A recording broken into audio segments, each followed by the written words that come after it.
Au niveau des fonctionnalités, on a 2 parties. La première est tournée autour de la création de trajets et la seconde autour de la recherche de trajets. Donc le site est malheureusement pas encore en ligne, donc je suis obligée de dédoubler un peu ma personnalité pour, vous faire la démo. Donc je vais commencer avec un personnage qui s'appelle Aurélien. Aurélien, donc il arrive sur le site, il a une page, d'inscription.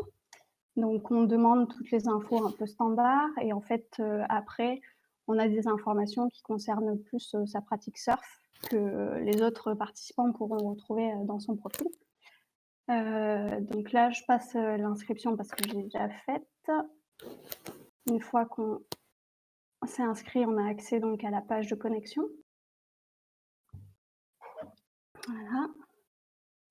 OK, je bois un coup, 2 minutes. Voilà, ça va mieux. Donc Aurélien, il a une voiture, donc il va pouvoir proposer un trajet. Il a envie d'aller surfer là après le confinement, il veut se faire une petite session. Donc là, j'ai fait, en gros, le trajet est déjà créé. Je vous montre juste le formulaire avec les informations qu'on demande. Donc il y a la ville de départ, les spots de surf, d'arrivée, la date d'aller. Si on veut pas de date retour, on n'a qu'à décocher la case. La voiture, d'Aurélien, donc c'est un Peugeot Expert Combi. On va renseigner le nombre de places assises dispo qu'on a dans la voiture, le nombre de planches qu'on peut transporter et la taille maximale des planches à ne pas dépasser pour ce trajet. On a choisi aussi de pouvoir, comment dire? En fait, ce constat, il est parti plus si une fille propose un trajet, elle peut choisir, de proposer un trajet, 100 féminin pour, plus de sécurité, par exemple. Et donc vu qu'on a mis en place cette fonctionnalité pour les filles, parité oblige, on l'a mise pour les garçons. Donc hop, ici, on peut choisir de faire un trajet mixte ou un trajet, entre mecs. On demande le prix. Et une fois que ce trajet est créé, on est automatiquement redirigé vers la page Mes trajets. C'est en fait un espèce de petit, tableau de bord de ce qu'on a fait. Quand on clique sur trajet créé, on retrouve, les détails du trajet.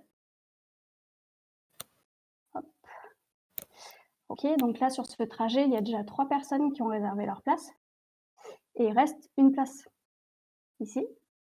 Donc Aurélien, il va attendre en gros que la demande se fasse. Donc je vais me déconnecter. Je vais rentrer dans la peau de mon deuxième personnage, qui est moi-même, donc ce sera plus facile à incarner. Voilà. Moi, j'ai pas de voiture et pareil, après le confinement, j'ai fait, donc je vais sur rechercher un trajet. J'habite à Bordeaux. J'ai envie d'aller à Biarritz. Je prévois large. Je sais que je suis dispo le 1er mai. J'ai envie de partir assez tôt. Il faut que je revienne le même jour parce que j'ai un truc de prévu le soir. Hop.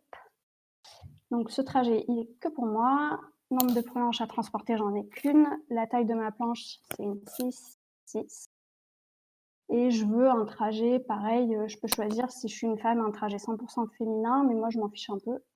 Donc je choisis un trajet mixte. Quand on arrive sur, la page de résultats, il y a 3 cas de figure.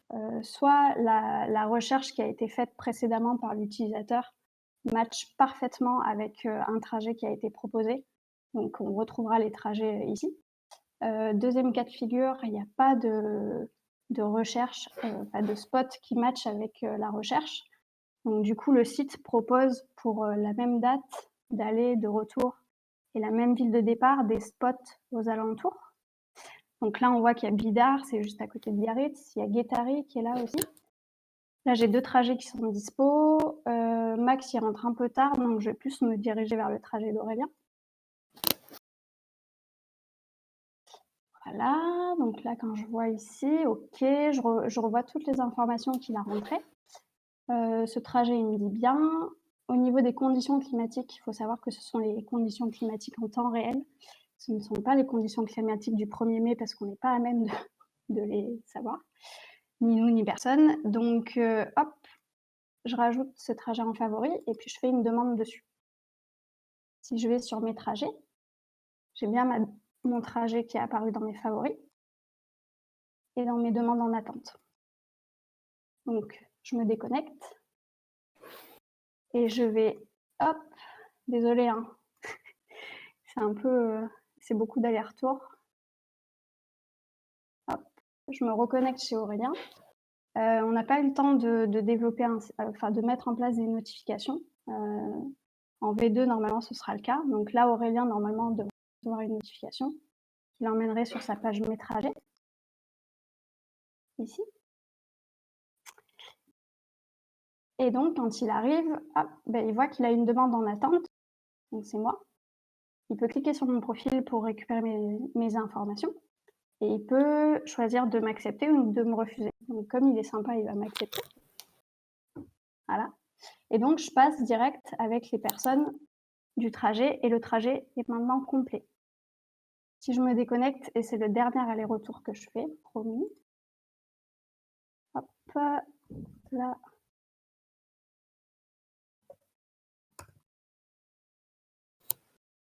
Je vais ici, dans mes trajets, et je me rends compte, que ma demande, elle n'est plus en attente, mais elle est en accepté. Donc, trop bien, je peux aller revérifier un peu ce qui se passe là-dessus. Et surtout, donc je vois qu'il y a 4 autres personnes avec moi. Je peux ouvrir le chat et commencer à parler avec toutes les personnes qui sont dans le trajet. Donc là, il y a Aurélien qui nous salue, Virginie, Jonathan et Migouda qui racontent d'autres trucs. Et moi, je fais un petit message qui apparaît ici, que je peux supprimer si j'ai envie. Voilà. Au niveau des fonctionnalités, donc je pense qu'on a fait le tour. Je vérifie mes notes, mais je pense que c'est OK. Au niveau des problématiques techniques, donc il faut savoir qu'on n'a pas développé ce projet en full API pour 2 raisons. La première, c'est que l'équipe React était en infériorité numérique par rapport au back. Donc assurer tout le front, c'était un peu ambitieux et en plus, ils étaient déjà responsables de toute la partie chat à gérer. Et nous, de notre côté, en back, ça nous disait bien de faire du Twig. Donc en fait, on a opté pour un projet hybride. Comment ça s'articule un projet hybride? En gros, sur notre site, nous, la majorité des pages, elles ont été développées en full Sympho. La seule page qui intègre du React, c'est la page qui détaille un trajet, celle qu'on a vue où on peut accepter ou refuser un passager. C'est une page, certes, mais c'est la page la plus solide du site. C'est la plus cool, selon moi, parce qu'elle a beaucoup d'interactions et c'est la plus intéressante.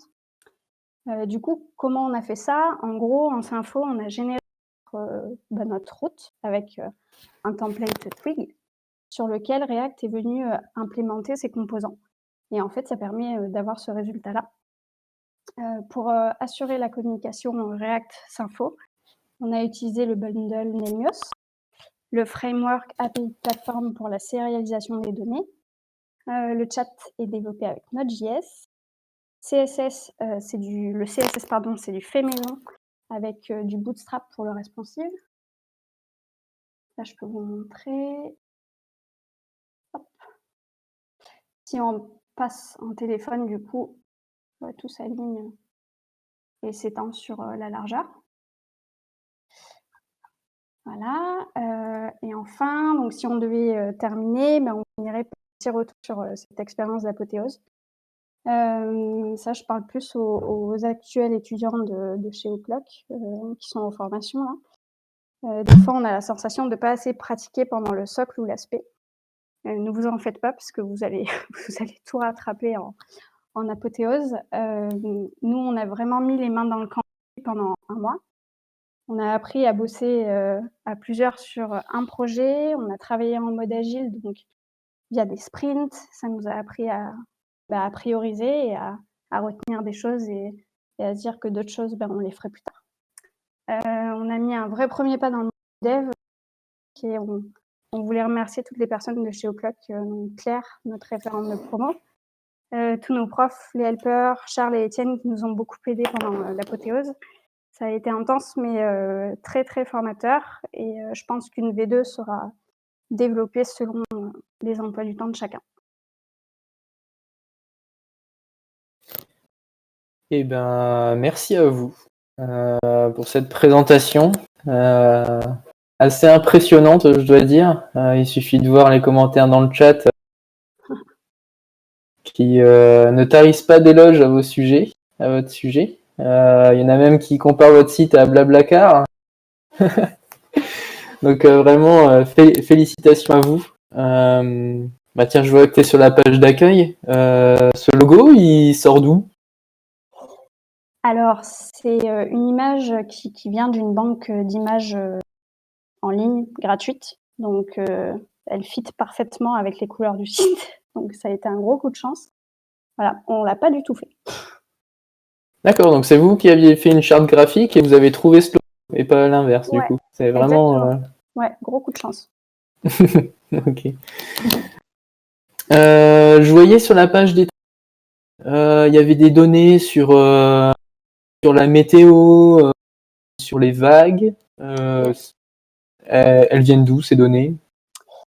Alors, Jonathan, tu peux peut-être répondre, parce que c'est toi qui t'es occupé de ça.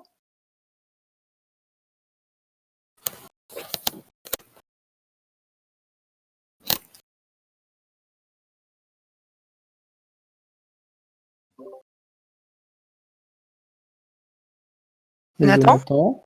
Ouais. Allô? Ouais. Vous m'entendez? Oui, vas-y. Oui, pardon, ça coupait. Non, je disais, elles sont vraiment en temps réel, ces données.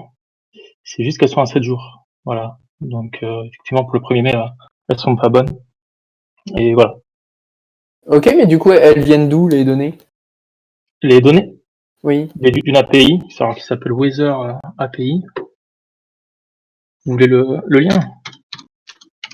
Non, non, je vais juste dire un petit peu D'accord. d'où ça vient. C'est-à-dire? Comment vous vous êtes débrouillé pour récupérer ces informations-là? C'est des données que vous avez Ah, inventées? C'est des données que vous avez repris de quelque chose? Ah non, pas du tout. En fait, c'est des coordonnées GPS qui spotent directement sur le spot de surf dans l'eau. Et c'est une API qui s'occupe de diffuser des données météo-marines et qui, à partir de coordonnées GPS, donc de latitude, longitude, va nous donner toutes les données marines. Et en fonction de ça, je vais récupérer juste les données dont j'avais besoin, plus après les logos en retravaillant avec des codes et des tableaux pour fournir les bons logos, etc. Voilà. Mais sinon, ouais, ce sont de vraies données. D'accord, ok. Ouais. Du coup, Pénélope, tu avais un petit peu parlé des différentes technos qui étaient utilisées, donc un mélange de Sympho, du Node, j'ai entendu aussi. Oui, du Node pour le chat, c'est Jonathan qui l'a mis en place. D'accord. Donc vous vous en serviez dans quel but? À la base, c'était pour le WebSocket, c'était pour avoir du chat en temps réel. Et après, pour la persistance des données, on a utilisé du MySQL à l'intérieur pour se connecter et donc enregistrer dans une table message toutes les données et aussi les supprimer. Et un peu d'Express aussi pour les profils. Voilà. D'accord. Donc vous avez en lien avec votre base de données à la fois du Sympho et à la fois du Node. C'est ça. API REST, on a aussi de l'API plateforme. Express, c'est un peu de dataset aussi pour les données de base.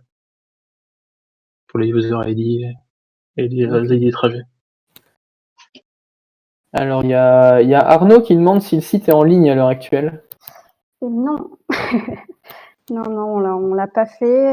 Il y a des petites fonctionnalités qui manquent, surtout les notifications. C'est quand même assez important. Donc, finir tout ça et puis après, ouais, selon comme je disais, les emplois, chacun replancher un peu dessus et on aimerait bien le mettre en ligne. Enfin, moi, j'aimerais beaucoup le mettre en ligne, en tout cas. Bah du coup, tu me casses un peu ma transition. Qu'est-ce que vous avez prévu Est-ce que c'est un site que vous avez prévu de poursuivre et éventuellement de mettre au service des gens ou Ça a un peu coupé, tu disais en V2, c'est ça? Ouais, pour la version qui suit, quelles sont les fonctionnalités que vous avez prévu d'intégrer et si au final c'est quelque chose que vous avez envie de mettre à disposition des gens pour qu'ils puissent gérer leur trajet ou pas du tout? Oui, carrément. En V2, donc on voudrait développer les notifications, comme je disais. On voudrait aussi sur la page proposer un trajet. Je sais pas si on voit mon écran encore.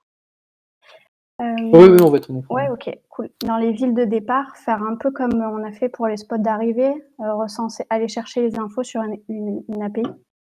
Et après, proposer, je sais pas, peut-être mettre de la géolocalisation, par exemple, à voir comment combiner tout ça.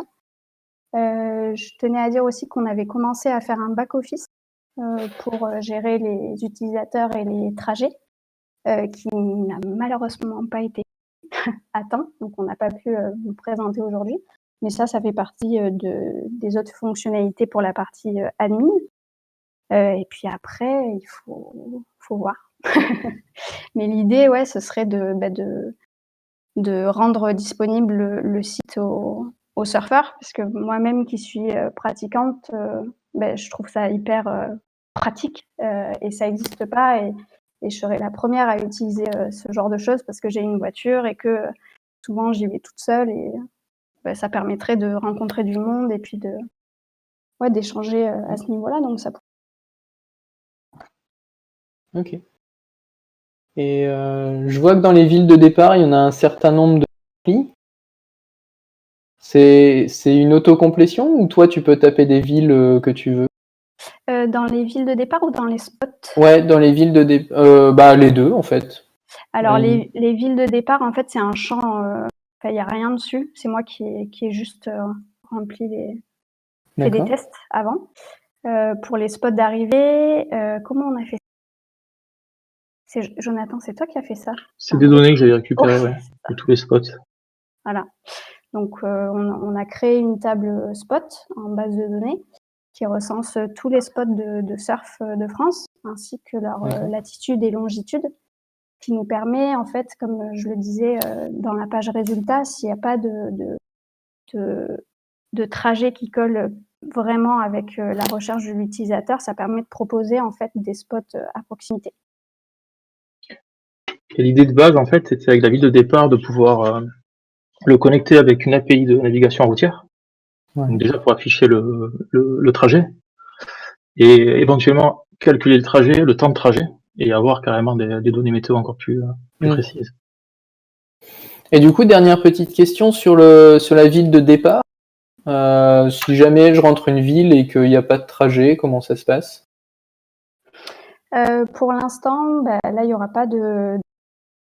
après, l'idée en V2, c'est vraiment de proposer des trajets à proximité à la fois du spot d'arrivée, mais aussi de la ville de départ. D'accord, donc ça, c'est aussi envisagé un petit peu plus tard. Ouais, carrément. Ok. Bon, super, encore félicitations pour tout le travail que vous avez accompli. Il y a eu beaucoup de commentaires aussi sur le design du site qui est très agréable. Merci. Donc encore bravo avec du responsive et tout ça, donc c'est top. Et puis un nombre de fonctionnalités assez incroyable. Donc vraiment bravo. Merci beaucoup. Merci. Donc maintenant je vous propose de passer au groupe suivant. Donc après avoir passé un petit peu de temps à la mer avec le surf, on vous propose de vous plonger la tête dans les étoiles avec le projet The Wonder. Bonjour tout le monde. Bonjour. Alors, en fait, notre projet, c'est une carte interactive qui est à mi-chemin entre la vulgarisation scientifique et le jeu contemplatif et qui s'adresse à tous ceux qui aiment l'astronomie. Donc, on a une petite intro qu'on vous montrera après parce qu'elle est un petit peu longue. Ici, vous pouvez sélectionner de mettre le son parce qu'on a ajouté du son sur la totalité du site. Mais pour une question du X, on a choisi de demander l'accord de l'utilisateur avant. Et pour la démo, du coup, on va le couper. L'équipe, donc on est 4 développeurs, 2 Symfo, 2 React. Will, qui est à l'origine du projet, qui est notre lead dev back et product owner.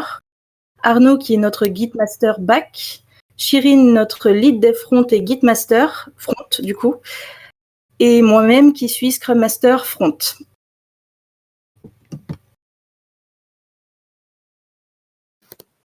On a créé donc un petit manuel d'utilisation avec une map qui est cliquable et des modales explicatives pour chaque fonctionnalité de la map. pour permettre de se retrouver. Alors la totalité du site, on a choisi de la faire en anglais. Vous allez pouvoir aller directement sur la map. Bienvenue dans l'espace. Donc pendant le confinement, vous avez le droit de voyager un petit peu vers la Lune et les étoiles. En tant que visiteur, vous allez pouvoir consulter une étoile directement et consulter la map avec sa description. Vous allez pouvoir vous déplacer également.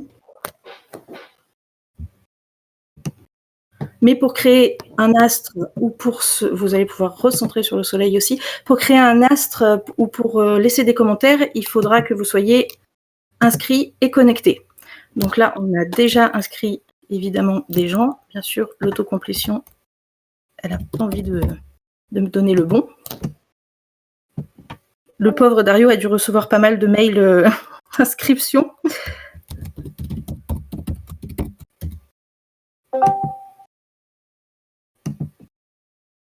Voilà, vous êtes donc connecté et donc à partir de là, vous allez pouvoir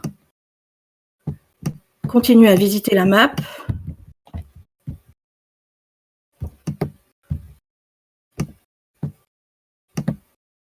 Consulter une étoile, laisser des commentaires. Donc ici.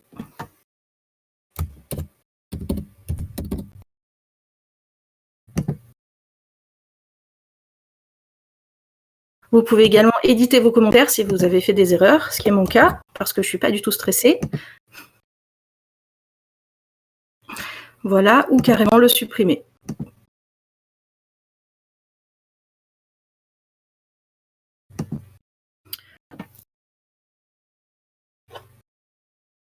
Alors, du coup, vous allez pouvoir créer une étoile également.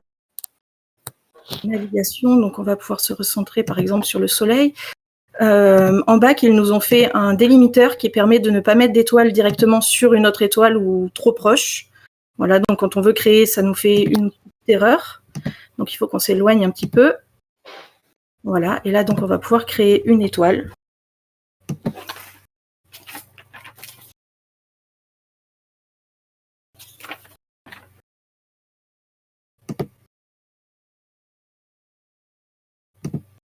Lui donner un icône. Alors pour l'instant, on n'a que le texte. C'est prévu en V2 qu'on rajoute les photos directement. Parce que ce sera plus facile pour voir ce qu'on fait, évidemment. L'ajout d'images a été une de des choses les plus complexes à gérer aussi entre le front et le back. Hop. Voilà. Et notre étoile vient d'apparaître ici. Voilà, donc on peut la commenter, on peut l'éditer également. Par exemple, on veut la déplacer parce qu'on s'est trompé d'endroit. On va dire qu'on la met ici finalement. On confirme. Et voilà, elle a déménagé.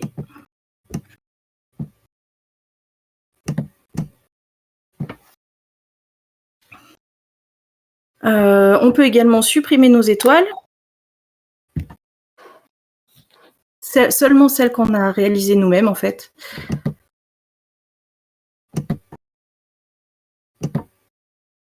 Voilà. Adieu. Epsilon Lyrae. Vous avez donc ici, et sur la majorité des pages du site, sur toutes les pages du site où il y a du son, on a mis une modale de contrôle du son qui permet de l'allumer, de gérer le volume. Tout est fonctionnel. Donc là, vous n'avez pas le son, donc du coup, vous ne pourrez pas le... De choisir le soundscape. Il y a plusieurs soundscapes différents avec des sons de l'espace et des musiques. Vous entendez peut-être en fond. Et chaque utilisateur a donc un profil sur lequel il retrouve la totalité de ses infos et les étoiles qu'il a créées lui-même. Voilà.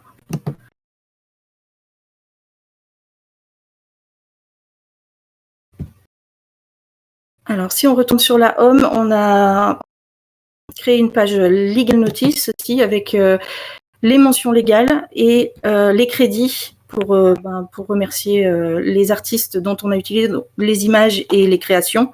On a utilisé que du libre, mais ça nous semblait quand même la moindre des choses de les notifier, de les mentionner. Voilà. Et si jamais donc vous vous trompez dans votre adresse, vous allez tomber sur une page 404 qui a été tout animée. Voilà. Et on a pensé à Gaëtan, on a mis du FOF. Enfin, j'ai mis du FOF au risque de ma vie parce qu'ils n'étaient pas d'accord. Voilà. Donc, je vais laisser maintenant la parole à Will pour le back-office. Alors bonjour à tous. Alors avant de présenter l'interface admin, je voulais parler de l'API qui suit la norme REST, au niveau du routing et pour tout ce qui est aussi ces spécificités comme le fait qu'elle soit stateless, donc qu'il n'y a aucune connexion entre guillemets entre le client et le serveur, et du coup c'est géré que par l'envoi de token via un bundle qui est Lexic JWT Authentication. Donc pour l'interface admin, on se retrouve sur le serveur du back. Donc ici c'est plutôt du full stack, donc tout est fait par Twig. Alors un petit problème de token, on va se connecter. Alors là, nous voilà sur la page d'accueil, donc un petit message de bienvenue avec le nom de l'utilisateur. Donc là, c'est l'admin, donc c'est The Wonder. Et on a un petit message qui nous propose de nous rendre sur les pages de modération de cette interface. Donc soit les astres, soit les utilisateurs, soit les commentaires. C'est tout ce qu'on a pour l'instant. Donc Alex va nous emmener sur les astres. Alors sur le tableau des astres, qui sont d'ailleurs triés du plus récent au plus ancien, on a accès à diverses informations les concernant, donc on peut voir son nom, qui l'a créé, le rôle du créateur, et puis ensuite des petits boutons à droite d'interaction qui nous permettent de voir les détails d'un astre, donc de l'astre en question, les détails de son créateur ou de le supprimer. Donc là en allant sur le créateur de l'astre, donc Dario, on a la page, sur la page de l'astre, on a toutes ces informations, donc sa description, sa date d'ajout, de mise à jour, les commentaires qui sont dessus, donc là il n'y en a aucun, et les propriétés de l'astre. Donc ça peut être une planète tellurique, une planète gazeuse, etc. etc. Donc voilà. Donc, sur le détail du créateur, on va pouvoir voir le profil de Dario, voir son statut. On peut voir aussi qu'il a un rank. Donc en fait, un rank, c'est un grade avec un petit badge à côté. En fait, c'est le degré de participation de l'utilisateur sur le site. Donc à chaque fois qu'un utilisateur crée un astre ou qu'il commente, un astre quel qu'il soit, il va gagner de l'expérience. Donc là, on peut voir qu'il a 38 points d'expérience.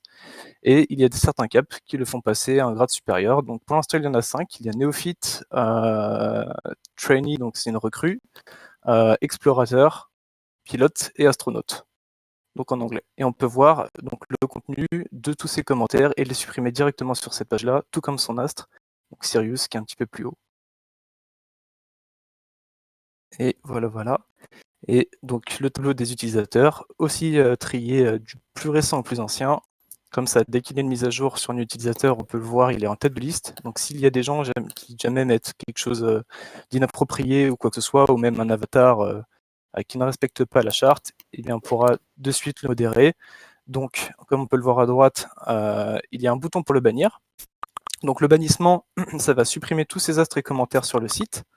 Et si jamais, bon, c'est un petit détail, mais si jamais c'est un modérateur, un administrateur qui a décidé de péter un câble, et il repasse contributeur et d'office il n'aura plus accès à cette interface d'administration. Et bien sûr, on peut aussi directement supprimer le compte de l'utilisateur.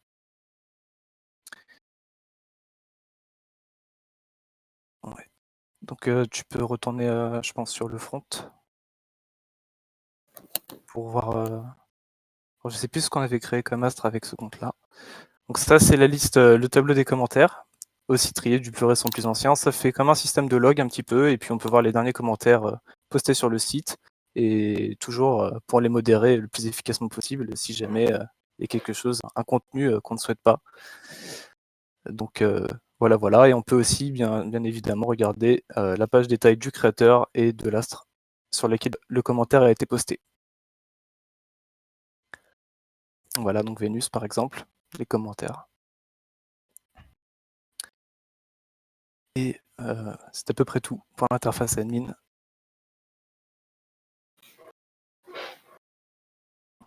Waouh, c'est vraiment top. En tout cas, bravo à vous. Très Merci. beau projet. Pas dû être simple, il a l'air d'avoir énormément de travail dessus. Oui, on oublie d'ailleurs de vous dire qu'on reçoit des mails en fait quand on s'inscrit. Je viens d'y penser. Oui, Voilà. et aussi Ah.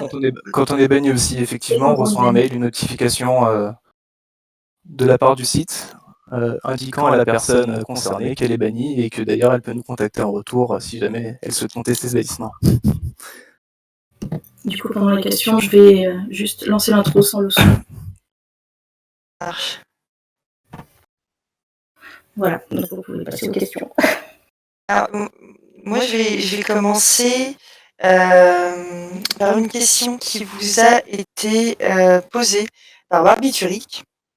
Alors, on vous a posé la question de pourquoi ne pas utiliser une API du style Algolia Place. Alors moi, je ne sais pas ce que c'est que Algolia Place. Ben, nous non plus. Peut-être pour ça. Oui. Démarche de faire vous-même votre propre application plutôt que de partir sur une API toute faite, c'est ça? Oui, on a voulu faire le maximum à la main pour apprendre, pour éviter d'avoir trop de librairies aussi, parce qu'avec les animations, le site est un peu lourd déjà. Voilà, donc après, on a choisi de partir sur Canva pour faire la map. La map est en plusieurs couches. On est parti sur un Canva avec une API qui s'appelle React Particles pour faire le fond. Et on a créé un SVG transparent par-dessus sur lequel on pose nos astres. Voilà, et donc du coup, ce qui nous permet de récupérer les coordonnées aussi. Et on voulait aussi également éviter d'avoir trop de contraintes dues aux librairies. Par exemple, pour les modales, on aurait pu servir de React Modal ou d'une autre librairie, mais du coup, on n'aurait pas pu jongler aussi facilement avec les contenus, à mon avis. Il aurait fallu se dépatouiller, perdre du temps sur l'apprentissage de la librairie. Ok. Je remarque qu'il y a beaucoup d'animations sur votre site. Est-ce que, parce que vous parliez d'images libres de droit, est-ce qu'il y a certaines choses que vous avez fait vous-même, notamment en ce qui concerne la partie animation à proprement parler? Les animations, j'ai tout fait main, et à partir d'images libres de droit. D'une créatrice qui a beaucoup de talent d'ailleurs, qui est notifiée dans nos crédits. Voilà, c'est du CSS, SCSS et CSS pur pour la plupart. On a mis un petit peu aussi de style components. Voilà. Sinon, Pour les animations que vous voyez sur la homepage, par exemple.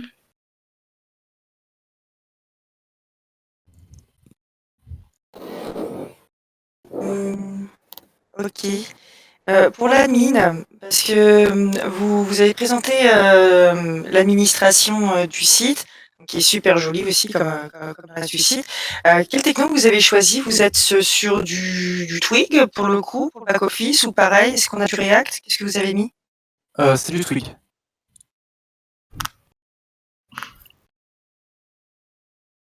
Je sais pas si on m'a entendu. oui. Si, Ok. c'était net et précis. Ah, ok. Désolé. Non, c'est du Twig. On a juste eu besoin aussi des assets, du modèle asset pour pouvoir afficher les images dynamiquement et les récupérer depuis le dossier public. Donc c'est ce niveau d'architecture, mais oui, voilà. Donc vous nous confirmez que des spécialistes Symfony sont capables de faire des back-office sexy. Bah carrément. On confirme. Merci. Non, blague à part, bravo, c'est accompli. Vraiment magnifique. Les animations sont top, la petite vidéo d'introduction, les petites modales qui vous expliquent comment faire, quoi faire, comment le faire. C'est vraiment très intuitif et ça a dû nécessiter énormément de boulot. Donc bravo à vous. Merci. Merci. Merci.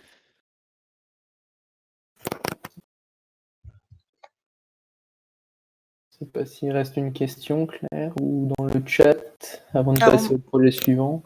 Moi, j'ai pas vu d'autres questions. Bravo encore à vous.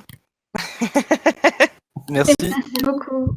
En fait, je voudrais faire juste un petit merci quand même à tous les profs, à tout au clock, à toute l'équipe qui a été géniale, et à mon petit garçon et mon mari qui ont été top pendant toute la formation. Pardon, voilà le stress. Merci. Ouais, on remercie tout le monde, tous nos proches et les formateurs qui ont été super. Ouais, les promos Et, qui Toutes les personnes qui nous ont aidés. ouais,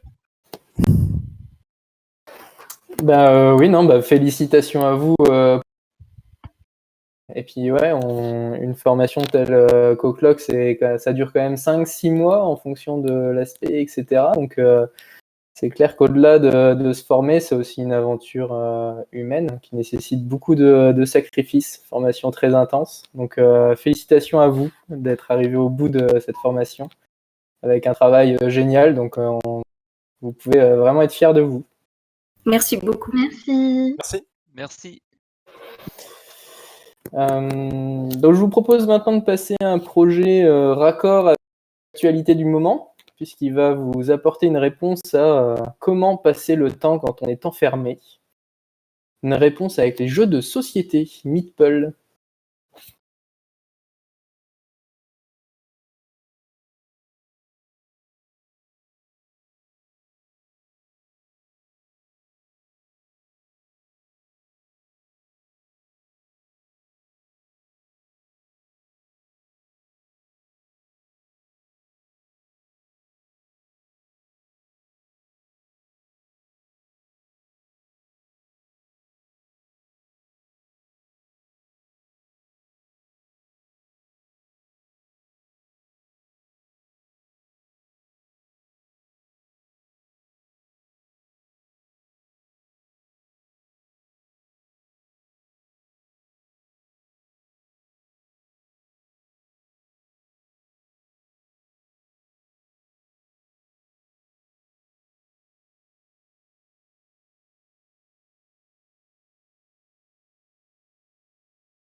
Occupé du côté back de l'application avec Fabien.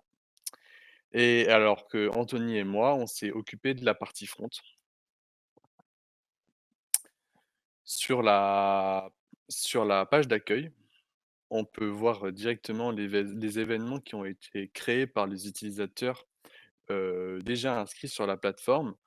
On peut voir directement ses caractéristiques principales, donc le nombre de personnes inscrites, son adresse, ainsi que sa date et le type de l'événement, si c'est un événement qui est plutôt compétitif et ou familial. On voit aussi la liste des jeux, comme on a pu le voir.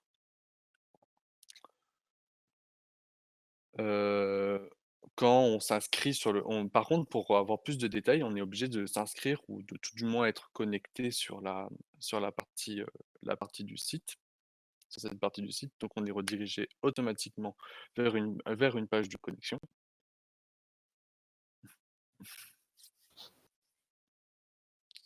Voilà, je laisse tout le monde se connecter.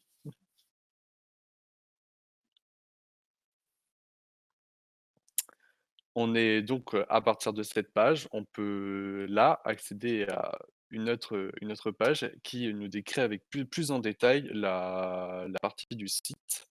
La partie du site, donc une description beaucoup plus poussée. On retrouve les informations principales, donc ses tags, les informations, donc sa localisation, son adresse, la liste des jeux et une partie commentaire. Une partie commentaire où on peut laisser des chats, on peut chatter, tout simplement. Et à partir de cette page, on peut s'inscrire à l'événement et cet événement, qui sera retrouvé juste ici. Auquel cas, on pourra annuler son inscription, son inscription. Et si et si, si aucun événement ne nous plaît, on peut en créer directement un via des champs contrôlés qui sont gérés par le back office. et on y retrouvera on a aussi des listes préconçues qui permettent de guider l'utilisateur pour la conception et pour qu'il optimise son événement.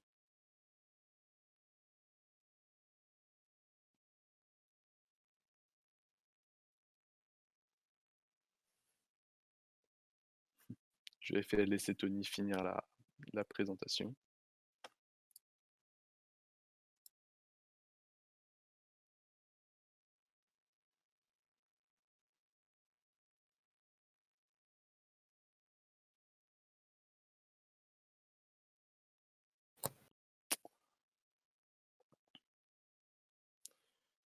Une fois cet événement créé, il sera disponible pour tous les utilisateurs. Il sera disponible pour tous les utilisateurs et il sera accessible et visible sur le profil privé de la personne, lequel cas il pourra la supprimer. Sur ce profil privé, il peut aussi changer les informations, son pseudo, son email et son avatar via un lien. On passe maintenant à la partie back office.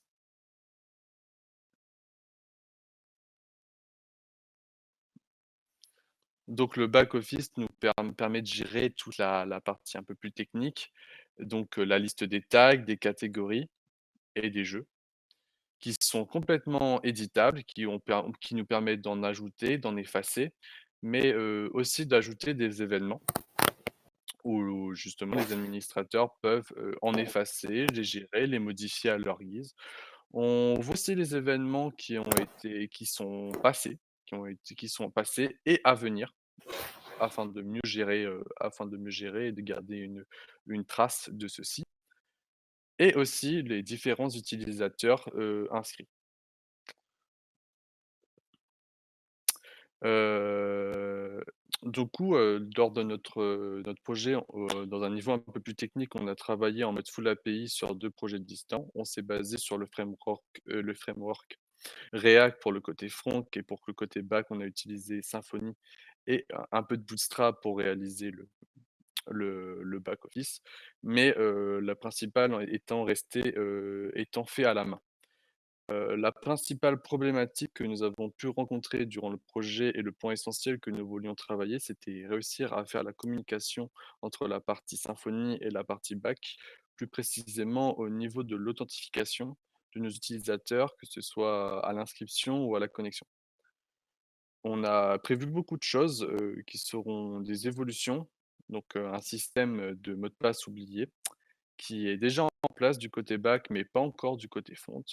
Des ajouts de tags par l'utilisateur et une géolocalisation, qui seront disponibles peut-être sans doute dans une V2 ou une V3 peut-être.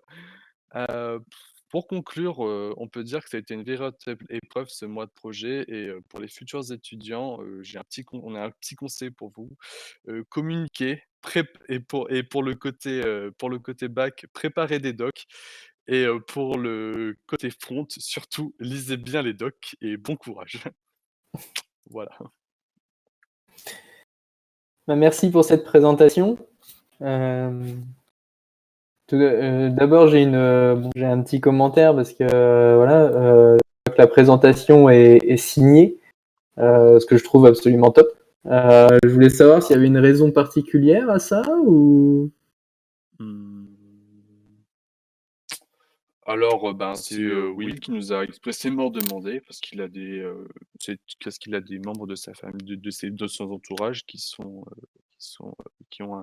des handicaps et c'était une volonté du groupe, car il faut faire parce que le métier de développeur, s'adresse pas qu'aux gens valides, mais à tout le monde, tout simplement. Ah non, c'est super, hein, c'est vraiment une belle initiative de votre part. Je suppose que ça a pris un petit peu de temps de préparation aussi. Oui, ça demandait un peu de réflexion, de comment mettre en place, surtout, voir, qui s'occupe pour la présentation du bac parce qu'il fallait que je voie, pour le bac et pour le fond. OK.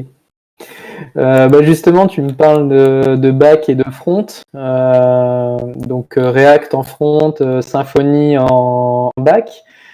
La liaison s'est faite facilement. Il y a des points sur lesquels vous avez un petit peu bloqué. Comment ça s'est passé? Au début, on a un peu cafouillé, on a essayé de trouver nos marques principalement, mais après qu'on ait compris la fonction, on a compris la fonction des tokens et de l'authentification, on a pu gérer ça via des requêtes, des Axios, quoi, tout simplement. Ok. Je vois aussi qu'il y a beaucoup de catégories de jeux qui sont rentrés dans votre base de données. Vous avez géré ça comment? À la main. On a essayé de trouver des API ou des listes déjà préconfigurées, mais malheureusement, il n'y en avait pas qui étaient disponibles ou qui étaient gratuites. Et pour les départements que je vois que tu définis, là, c'est pareil ou... Pour les départements, je vais laisser Anthony gérer parce que c'est lui qui a travaillé dessus et que je n'ai pas. Oui, on a trouvé une API qui listait tous les départements et on l'a reprise. Voilà. Elle était vraiment basique et voilà. D'accord, ok. Alors sinon j'avais une question sur la carte où vous voyez les différents événements qui est prévu. Alors, je n'ai pas compris la question. Pour la carte, il y a une géolocalisation qui est prévue.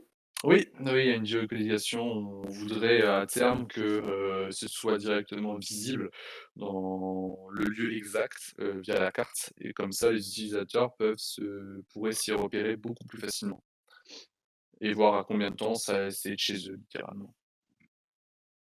D'accord, donc pas se limiter seulement à la localisation de l'événement, proposer les trajets, etc.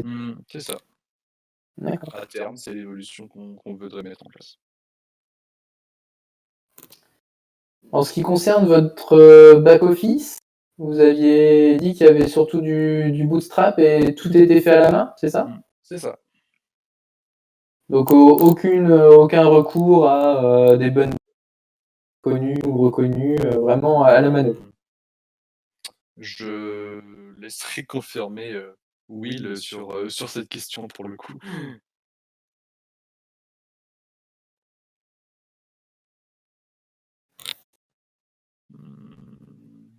Ok. Will?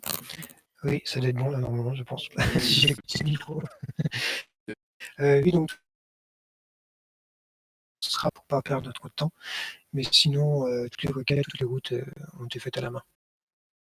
Ok, super. Il y avait une autre question qui était passée sur les notifications. Est-ce que ça apparaît de façon dynamique? Comment c'est géré? Oui, ça apparaît de manière dynamique. Complètement. Vous pouvez en dire un petit peu plus sur la manière dont c'est fait? Je vais laisser Anthony gérer et parler de ça, parce que c'est toujours lui qui s'est occupé de cette partie. Oui, c'est complètement dynamique. Par exemple, si je participe, ça se rajoute automatiquement à droite. On le voit, le numéro 3. Puis ça rechange à 2. On a déjà participé. Et oui, c'est totalement dynamique. Ok, super. Et du coup, des dernières petites questions. Qu'est-ce que vous avez prévu pour la suite? Parce que là, c'est quand même le projet est déjà très abouti. Il y a des fonctionnalités que vous avez prévu de mettre en place dans une V2, etc. Alors, si je peux me permettre, je vais reprendre la parole. Oui, il y a encore beaucoup de fonctionnalités qui sont à venir, notamment la possibilité de noter les événements une fois que l'événement est terminé. Et surtout aussi la possibilité de laisser le choix aux utilisateurs de rajouter des jeux dans la base de données. Parce qu'il faut savoir qu'il n'existe pas vraiment d'API qui fournissent les jeux avec toutes les informations liées, comme les images de titres, etc. Et comme la base de données peut être assez conséquente, on voulait laisser la possibilité aux utilisateurs de le faire par eux-mêmes. Et c'est en tout cas l'une des prochaines fonctionnalités qui pourrait venir sur le site web. Bah, c'est effectivement une bonne manière de réfléchir, de faire contribuer l'utilisateur pour remplir en quelque sorte votre base de données. Ça vous évite de tout avoir à faire à la mano, ce qui peut être particulièrement chronophage. Et du coup, c'est... Pardon, vas-y. Non, vas-y, On avait aussi l'intention, on avait commencé à faire l'authentification aussi par mail, et ça, pour la création d'un utilisateur, on avait la confirmation par mail, mais étant donné qu'on n'avait pas réussi à finaliser la récupération du mot de passe, on l'a pas ajouté pour l'instant sur le site. D'accord, mais du coup, c'est quelque chose qui est prévu pour ensuite. Ouais, c'est prévu aussi de le faire, oui. Quasiment dispo côté back, mais il y a juste à l'implémenter côté front en fait. D'accord. Parce qu'il y a une volonté derrière de le mettre en ligne pour des gens, ou c'est vraiment juste un projet pour monter en compétences? Non, bien sûr, il y a une volonté de le mettre en ligne, de le peaufiner encore plus, et c'est quelque chose qui pourrait me servir à moi aussi, étant donné que je joue pas mal de jeux de plateau, et je trouve que ça peut être pas mal aussi, notamment pour tout ce qui est association, bar ludique. Je pense que ça peut être très sympa. Ouais, c'est vrai que c'est quelque chose qui se développe beaucoup. Ouais. Moi, je serais le premier intéressé. En tous les cas, encore bravo pour le travail que vous avez accompli. Et ce qui fait plaisir, c'est de voir que vous avez encore plein d'idées pour faire évoluer encore votre projet. Donc, félicitations à vous. Bravo. Merci beaucoup, merci au CLEC. Ciao tout le monde. Merci au CLEC. Donc, je vous propose maintenant de terminer la dernier avec un projet qui va mettre cette fois-ci en avant le patrimoine français. Muséo, vous êtes là? Oui, bonjour à tous. Bonjour. Donc, je vous laisse la parole pour présenter votre projet. D'accord, c'est parti. Eh bien, bonjour, bienvenue sur la présentation Muséo. Alors, Muséo, qu'est-ce que c'est? C'est une application cartographique pour renseigner vos monuments et musées favoris à la communauté. Donc, l'idée de départ, elle nous est venue du fait que quand on voyage et quand on se promène en France, on n'a pas toujours assez de détails sur la connaissance de tel ou tel lieu de culture qui existe, particulièrement dans les campagnes. Donc, on s'est dit, pourquoi pas créer une application qui permet aux utilisateurs de renseigner directement des données concernant leur lieu de patrimoine favori, et ainsi partager aux autres utilisateurs leur patrimoine local, ou du moins leur coup de cœur. Alors au niveau de l'équipe, ce projet a été réalisé par 5 développeurs, 3 développeurs front et 2 développeurs back. Côté back, on avait Anthony, notre Scrum Master, Julien, le Git Master et Lead Dev Back. On avait aussi Cécile, notre Git Master Front, Coralie, le Lead Dev Front, et moi-même, le Product Owner. Alors, si vous le voulez bien, on va pouvoir commencer la présentation de l'application. Je vais me rendre sur la page d'accueil. Alors, quand on arrive sur le site, on se retrouve directement sur la page de login, avec une possibilité de se connecter, bien sûr, de s'inscrire, et aussi de rentrer sur la carte en simple visiteur, enfin, en simple visite. Donc, la connexion et l'inscription, on verra ça dans un second temps. D'abord, je vais rentrer en simple visite sur le site. Donc, le fait d'entrer en simple visite, ça vous amène directement sur la carte en étant géolocalisé. En tout cas, si votre navigateur l'autorise. Alors, je vais un petit peu reculer. Donc là, les utilisateurs ont déjà mis pas mal de punaises. Donc, quand on zoome assez fort, on a des regroupements de punaises parce que ça, c'est une fonctionnalité qu'on a mis les derniers jours parce que ça commençait à faire un peu brouillon. Et quand on clique sur un regroupement, on est directement localisé sur la zone. Alors, quand l'utilisateur clique sur une punaise, il va avoir les informations liées au monument. Donc voilà, chaque punaise indique un monument ou un musée. Donc dessus, on va avoir le titre, aussi l'adresse qui est renseignée, ainsi qu'une petite description, des thématiques à choisir, une période, région et public visé. Donc il n'y a malheureusement que l'image qu'on n'a pas réussi pour la V1 à dynamiser, avec des petits problèmes liés à ça, mais ce sera très vite fait en V2, on va s'y attaquer très très vite. Alors, donc après, c'est surtout pour indiquer donc, des monuments locaux. Donc par exemple, on peut avoir des choses très connues comme le musée de la parfumerie, ou bien des choses un peu moins connues comme le musée du tire-bouchon, qui est quand même intéressant. Et au niveau de la fonctionnalité principale, alors normalement, au clic droit, on peut créer un monument. Malheureusement, cette fonction, elle est bloquée pour les simples utilisateurs, ceux qui ne sont pas connectés. Et aussi, quand on clique sur le bouton « Ajouter un monument », on est bien redirigé on nous demande de nous rediriger vers le formulaire d'ajout. Donc, c'est ce qu'on va faire tout de suite. Je vais aller sur connexion. On va pouvoir inscrire un petit utilisateur. Donc, par exemple, nicole.michu@gmail.com. En pseudonyme, voilà. Un petit mot de passe avec au moins 5 caractères pour être valide. Et on s'inscrit. Ah, apparemment, un petit fail. Bon. Alors du coup, je vais m'inscrire. Donc voilà, ça c'est la loi de Murphy, on n'y échappe pas. Donc, je vais m'inscrire avec un mot de passe déjà renseigné. On se connecte. Donc voilà, là je suis bien connecté sur le site. Donc apparemment, il n'y a rien qui change, mais finalement tout change vu qu'en faisant un clic droit, on a bien accès au formulaire de monument. Donc là, quand je clique sur n'importe quel endroit, que ce soit par exemple via le bouton ou via un clic droit, j'accède directement à l'adresse qui est mise dans le champ. Donc ça, c'est grâce à l'API du gouvernement. Pareil, quand on recherche une adresse, on va bien avoir une autocomplétion prévue. Donc par exemple, là, je vais me rendre à Paris. Voilà. Et pour créer un monument, donc si je connais bien sûr l'endroit, par exemple, on va aller sur les quais de Seine pour rentrer la belle cathédrale Notre-Dame. Donc je clique dessus, j'ai bien l'adresse. Là, on va pouvoir renseigner le nom. Notre-Dame de Paris. Une petite description. C'est une belle cathédrale. Ensuite, on a un choix de thématique. Donc, dans notre cas, ce sera patrimoine religieux, période Moyen-Âge, région Île-de-France, et enfin public visé, tout public. On clique sur ajouter.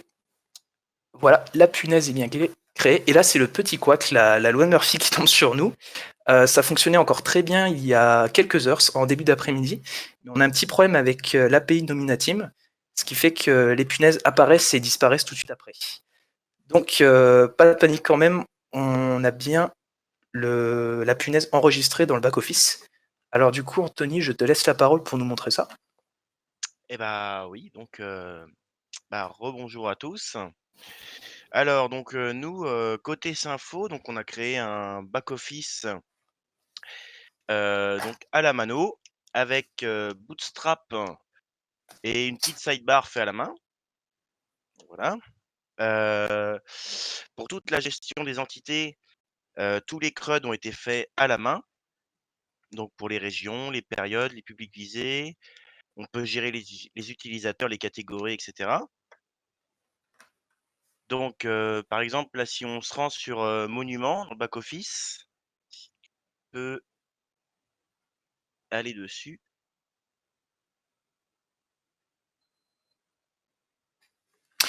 Alors, sur Monument, pardon.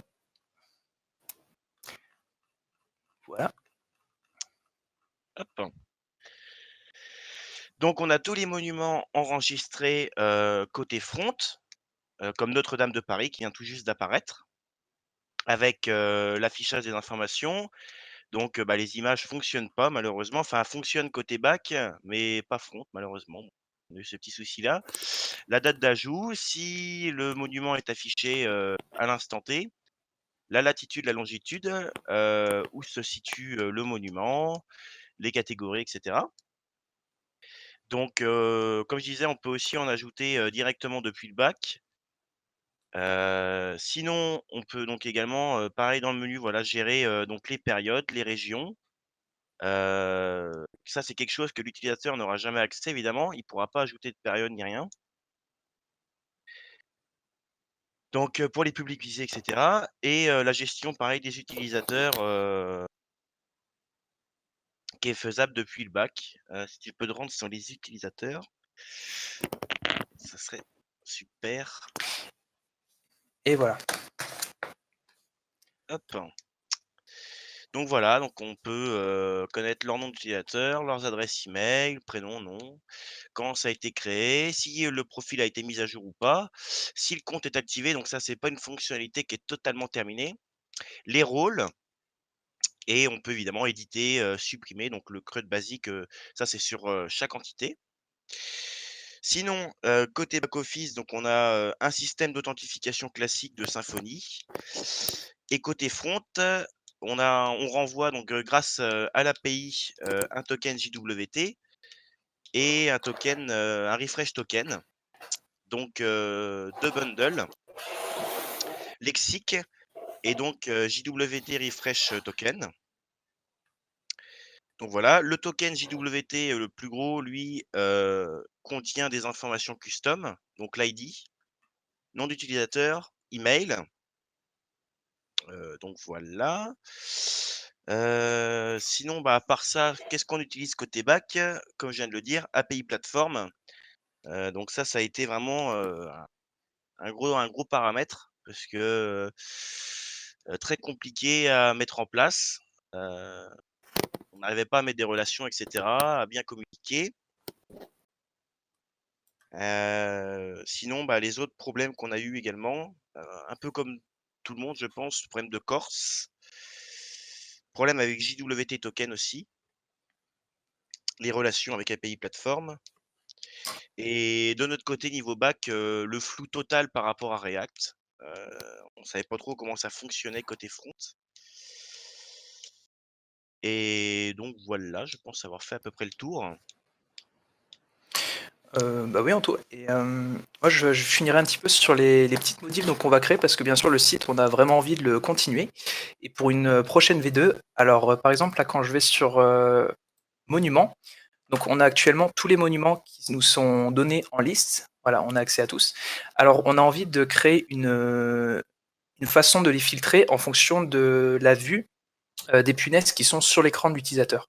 Voilà ce qu'on va mettre en place sous peu, ainsi qu'un système de vote. Donc là, par exemple, vous pouvez voir qu'on peut voter pour cette fiche. Alors, il n'est pas encore optimal, mais l'idée, en fait, c'est pour, au niveau de la modération, dès lors que le nombre de votes négatifs va atteindre un certain seuil, celle-ci sera automatiquement supprimée. En fait, c'est surtout pour les infos qui ne sont pas pertinentes ou réelles.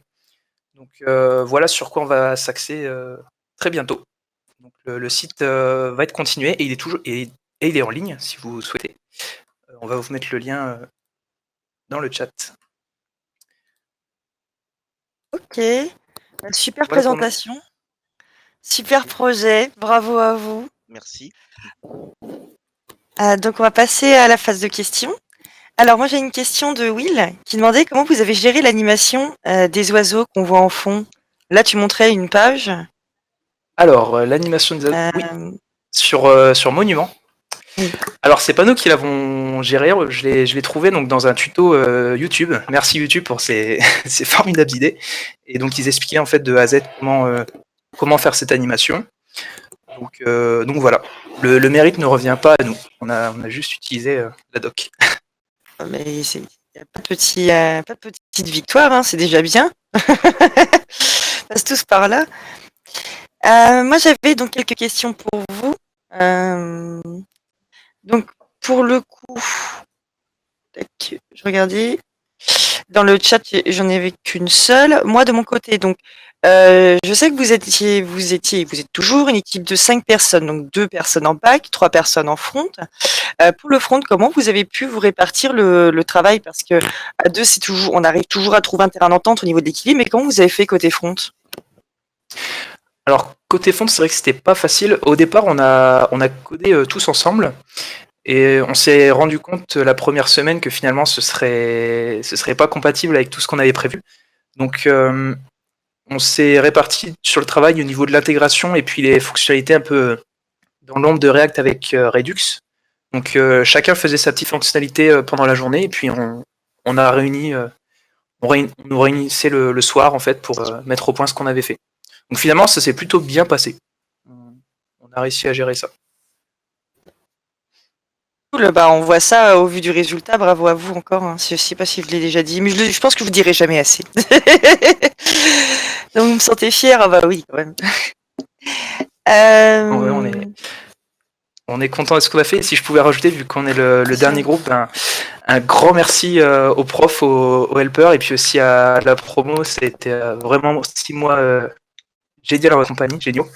Et puis pour les prochains qui arrivent, pour les prochaines promos en apothéose, surtout éclatez-vous. Même si vous avez un petit peu peur, si vous êtes stressé, Franchement, vous allez vous découvrir pendant cette apothéose et vous serez vraiment impressionné de ce que vous pouvez faire. Donc, allez-y à fond. C'est clair, ouais.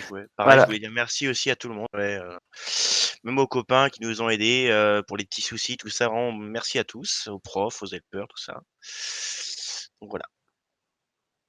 Merci encore pour Gros ces big up à conseils parce tous et que puis big up à toi, Claire, aussi. T'es la oh, meilleure. c'est gentil. Et sachez que ces petits messages sont super importants pour les futures personnes qui arriveront en projet.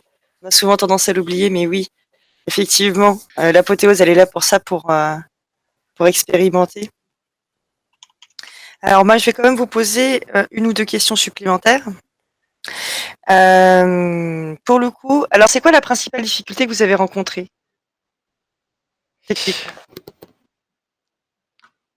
Alors, pour moi, enfin pour nous, je pense que ça a été la discussion entre React et Symfo, et particulièrement avec API Platform. Ah oui, oui. Ouais. Ouais, c'était. On Plateforme. a eu pas mal de difficultés sur ça, beaucoup de questions. En fait, c'était vraiment le sprint 3 où on a eu pas mal de difficultés. Et puis finalement, ça s'est fait au fur et à mesure. Et vous pensez continuer le site, donc par la suite, vous pensez le mettre à disposition des gens ou juste le continuer pour le plaisir? Qu'est-ce que vous allez faire après? Alors, on a prévu de le continuer au moins pour préparer pour certains d'entre nous le titre pro.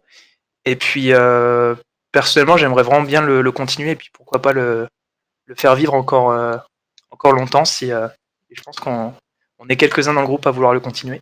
Totalement, ouais. Bien écoutez, c'est top. Je vous remercie en tout cas pour votre présentation. Bravo à vous tous, bravo à vous, bravo à vous tous, à tous ceux qui sont passés aussi. Vous avez fait un travail de malade, surtout que la période n'est pas facile, je le rappelle, donc pas dans les meilleures conditions, donc vraiment vous êtes au top pour le coup.